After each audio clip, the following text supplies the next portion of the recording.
Allez, petite analyse de nos amis Apple aujourd'hui. Alors, on va prendre comme d'habitude, on va se mettre en semaine. Alors, hop, la petite caméra, hop, qui est un peu pénible. Donc, on va bien. Action de croissance, ça monte, pas de problème. Allez, on va passer en journalier. En journalier, comment ça se passe, notre petite action?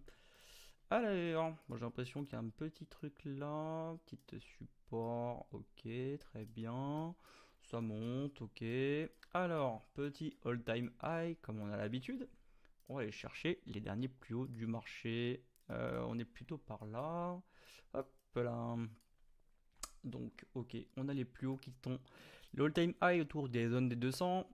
Petit rappel, les prix psychologiques, c'est-à-dire des zones psychologiques, les chiffres ronds du marché, donc 50, 60, 70, 200, voire peut-être 1000 comme vous voulez, mais voilà, ça réagit souvent aux chiffres ronds, donc là on a encore la preuve au niveau des 200. Ok, ensuite une zone qui a été très importante, très souvent en analyse technique, les points qui ont été plus hauts et qui deviennent à la fois maintenant plus bas, deviennent aussi des zones très très très importantes. Donc là en l'occurrence on a eu un plus haut ici qui est devenu un plus bas là. Donc on voit bien que c'est une zone très travaillée par le marché. Donc il y a des fortes probabilités à ce que le prix il vienne rebondir à ce niveau-là. Et s'il rebondit ici, il a très forte probabilité à monter au niveau des 200. Donc moi je serais plutôt acheteur sur ce niveau-là. Au niveau du RSI, on est comment? Le RSI, on est plutôt sur ouais, on est plutôt sur quelque chose de baissier. Donc attention, probablement que le marché peut aller à la baisse.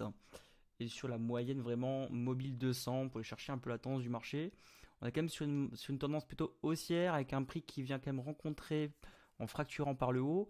Donc je suis assez mitigé, j'aurais tendance à attendre un rebond éventuellement sur la zone des 180 et pour chercher une clôture au niveau de la précédente, à savoir des 184, et pour aller chercher, donc pourquoi pas, une revente de l'action autour de la zone des 197.